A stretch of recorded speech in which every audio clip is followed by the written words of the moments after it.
வணக்கம். இன்னைக்கு நாம பார்க்க போற ஒரு விஷயம் நிறைய பேரு கவலைப்பட வைக்கிற முடி உதிர்தல் பிரச்சனை. ஆமா. நீங்க நிறைய எண்ணெய், ஷாம்பு, சில சப்ளிமெண்ட்ஸ் எல்லாம் கூட முயற்சி பண்ணி பார்த்திருப்பீங்க. ஆனா ஏன் முடி கொட்டுதுன்னு ஒரு தெளிவில்லாம இருக்கலாம் இல்லையா? ஆமா, கரெக்ட். பெரும்பாலும் நாம தேடுற தீர்வுகள் மேலோட்டமா இருக்கு. ஆனா உண்மையான காரணங்கள் நம்ம உடலுக்குள்ள, நம்ம பழக்க வழக்கங்கள்ல கூட இருக்கலாம். சரிதான்.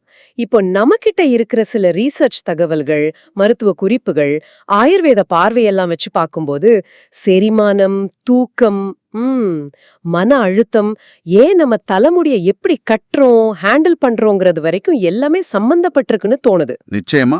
அப்போ இன்னைக்கு இந்த எல்லா தகவல்களையும் வச்சு முடி உதிர்தலுக்கு பின்னால இருக்கிற சில ஆழமான மறைமுகமான காரணங்களையும் அதுக்கு என்ன எளிய தீர்வுகள் இருக்குன்னு கொஞ்சம் விரிவாக பேசுவோமா? கண்டிப்பா, ஆரம்பிக்கலாம். சரி, முதல் காரணம் ஊட்டச்சட்ட குறைபாடு.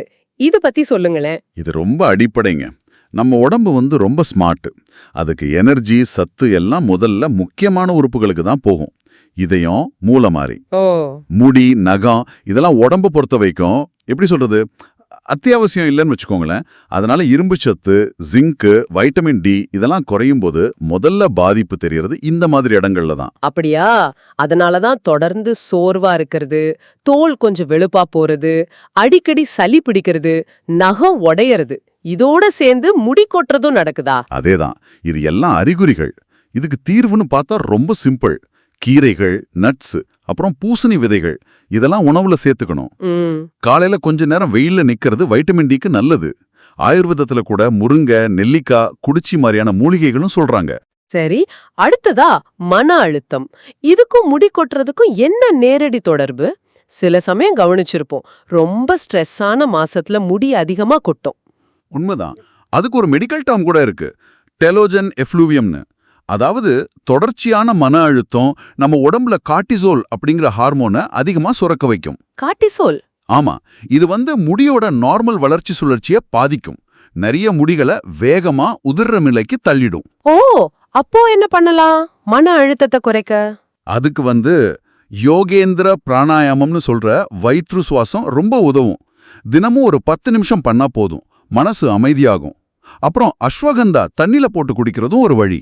ஓ சரி, இப்போ ஆயுர்வேதம் சொல்ற இன்னொரு முக்கியமான விஷயத்துக்கு வருவோம், செரிமானம். இது எப்படி?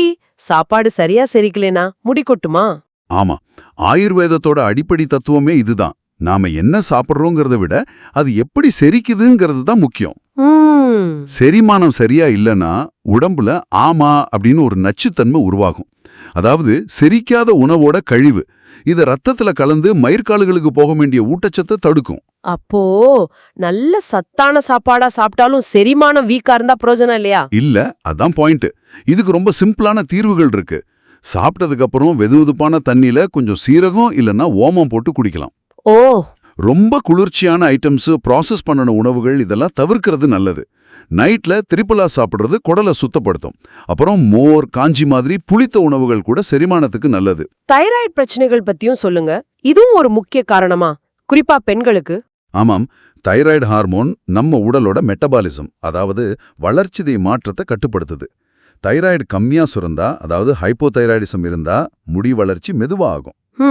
உச்சந்தலை வறந்து போகும், முடி மெலிஞ்சிடும், அப்புறம் உதிர ஆரம்பிக்கும். இதுக்கு சில யோகாசனங்கள் இருக்கு. யோகேந்திர பர்வதாசனம், சர்வாங்காசனம் மாதிரி. உஜ்ஜை பிராணாயாமம் கூட நல்லது. உணவு முறை அயோடின் சத்து முக்கியம். அதுக்கு கடற்பாசி, கிட்னி பீன்ஸ், பருப்பு வகைகள், கீரை இதெல்லாம் சாப்பிடலாம். சரி, அடுத்தது ஹார்மோன் பிரச்சனைகள். PCOS, இன்சுலின் ரெசிஸ்டன்ஸ், மெனோபாஸ் டைம்ல எல்லாம் முடி கொட்டுதல் அதிகமா இருக்குமே? கரெக்ட். இந்த நிலைகள்ல ஈஸ்ட்ரஜன், ப்ரொஜெஸ்ட்ரான், ஆண்ட்ரோஜன் மாதிரி ஹார்மோன்கள்ல ஏற்றத்தாழ்வு வரும். டெஸ்டோஸ்டெரான் அதிகமானாலும் பிரச்சனை. இதெல்லாம் மயிர்கால்களை பாவிச்சு முடிய மெலிய வைக்கும். ஓ, இன்சுலின் ரெசிஸ்டன்ஸ் எப்படி சம்பந்தப்படுது?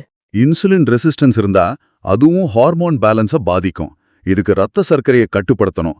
இலவங்கப்பட்ட இல்லனா வெந்தயம் ஊற வச்சு தண்ணி குடிக்கலாம்.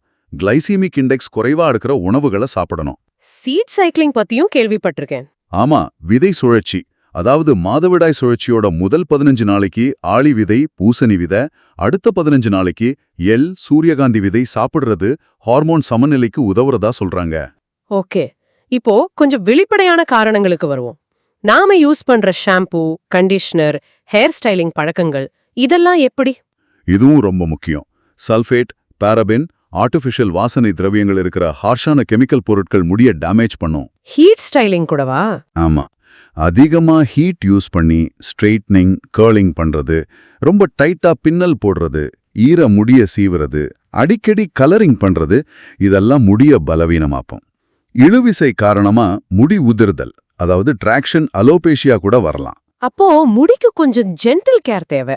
நிச்சயமா, முடிஞ்ச வரைக்கும் ஹெர்பல் இல்லனா ஆயுர்வேத ஷாம்பூஸ் யூஸ் பண்ணலாம். பூந்திக்கொட்டை, சிகக்காய் மாதிரி வாரத்துக்கு ஒரு தடவை இளஞ்சூடான தேங்காய் எண்ணெய் இல்லனா பிரிங்கராஜ், வேம்பு கலந்த எண்ணெய் வச்சு மசாஜ் பண்றது ரொம்ப நல்லது. முடிய முடிஞ்ச வரைக்கும் காத்துல உலர விடணும். ஈரத்தோட கட்டக்கூடாது. நம்ம யூஸ் பண்ற தலையெண்ணெய் ஊற, சீப்பு இதெல்லாம் கூட சுத்தமா வச்சுக்கணும். கடைசியா தூக்கம். இது எப்படி முடி உதிர்தலோட சம்பந்தப்படுது? ஆயுர்வேதம் எலும்போடு கனெக்ட் பண்றதா சொன்னீங்களே. ஆமா, ஆயுர்வேதத்துல தாதுன்னு சொல்ற உடற்கட்டுமான பொருட்கள்ல எலும்பு தாதுவோட, அஸ்தி தாதுவோட ஒரு துணைப்பொருளா தான் முடிய பாக்குறாங்க. ஓ அப்படியா? சரியா தூங்காம இருக்கிறது, ரொம்ப லேட்டா தூங்குறது இதெல்லாம் உடம்புல வாத தோஷத்தை அதிகப்படுத்தும். இது உடலையும் உச்சந்தலையையும் வறட்சி அடைய செய்யும்.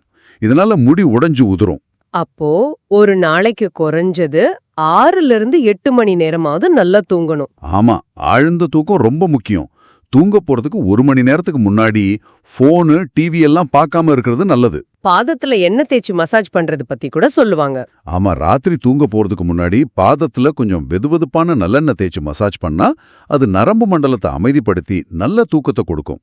இது உடம்புக்கும் நல்லது, முடி வளர்ச்சிக்கும் மறைமுகமா உதவும். ஆக மொத்தம் இந்த எல்லா விஷயங்களையும் சேர்த்து பார்க்கும்போது முடி உதிர்தல்ங்கிறது வெறும் ஒரு அழகு பிரச்சனை மட்டும் இல்ல. நம்ம உடம்பு ஏதோ சரியில்லை, கொஞ்சம் உள்ள கவனிங்க அப்படின்னு நமக்கு சொல்ற ஒரு சிக்னல் மாதிரி இருக்கு. ரொம்ப சரியா சொன்னீங்க. உடம்பு கொடுக்கிற அந்த சின்ன சின்ன சிக்னல்ஸ் கவனிச்சு அதுக்கேத்த மாதிரி பொறுமையா, தொடர்ச்சியா சில நல்ல பழக்கங்களை கொண்டு வரணும். அது தினமும் 10 நிமிஷம் மூச்சு பயிற்சி செய்யறதா இருக்கலாம், இல்லனா நைட் ஒரு ஸ்பூன் திரிபலா சாப்பிட்றதா இருக்கலாம், இல்ல உணவுல ஒரு சின்ன மாற்றமா இருக்கலாம். ஒரு சின்ன ஸ்டெப் எடுத்தா போதும். நீங்க இன்னைக்கு கேட்ட விஷயங்கள்ல இருந்து உங்க ஆரோக்கியத்தை இன்னும் கொஞ்சம் நல்லா பாத்துக்க நீங்க நாளைக்கே ஆரம்பிக்கக்கூடிய ஒரு சின்ன மாற்றம் என்னவா இருக்கும்னு யோசிச்சு பாருங்க. மீண்டும் அடுத்த ஆழ்ந்த பார்வையில சந்திப்போம். வணக்கம். வணக்கம். மூலம் உருவாக்கப்பட்ட இது போன்ற வீடியோக்களை தொடர்ந்து கேட்க இளமாறன் யூடியூப் சேனலை சப்ஸ்கிரைப் செய்யவும். நன்றி. வீடியோ பிடித்திருந்தால் லைக் பட்டனை அமைக்கி உங்கள் நண்பர்களுடன் பகிரவும்.